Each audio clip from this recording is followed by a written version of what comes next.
Kiwis, fancy a trip across the ditch? Australia, I'd like to go there, I think. We've got some neighbours who come from Australia. Oh, well, I think it's quite a nice country. There's a lot of sharks, though. Don't like it. And what say you, Aussies? Fancy a cheeky dip in a Kiwi thermal pool? I'll take that as a yes. Well, you're in luck, because the Trans-Tasman tourism bubble is open for business. Now, quarantine-free. After months of planning and a couple of setbacks, the Trans-Tasman bubble has finally opened, meaning Aussies and Kiwis can visit each other without having to quarantine. Just consider your travel in the same way that you would travel between states in Australia. It means Aussies can go overseas for the first time since the pandemic began, and a lot of families who have been separated for a year can be reunited.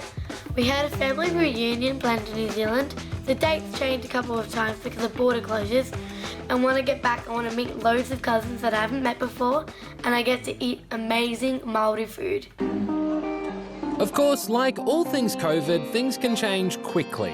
Western Australians had their New Zealand travel plans put on hold last week when a case of community transmission put Perth into a snap lockdown. But fingers crossed, they'll be able to join in soon. The bubble will be a great boost to both countries' economies, especially considering Aussies usually make up 40% of tourists in New Zealand. So it's probably got you wondering, does this mean we'll be able to travel to other places soon too? While there has been talk about other bubbles to countries that have COVID more or less under control, the PM, Scott Morrison, says he's more concerned with getting people vaccinated. So those who really need to get overseas can do it safely. But that could be a while off.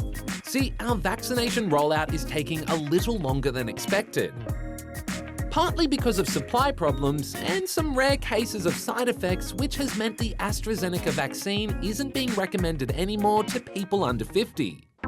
But the government says it's trying to get everyone vaccinated as soon as possible.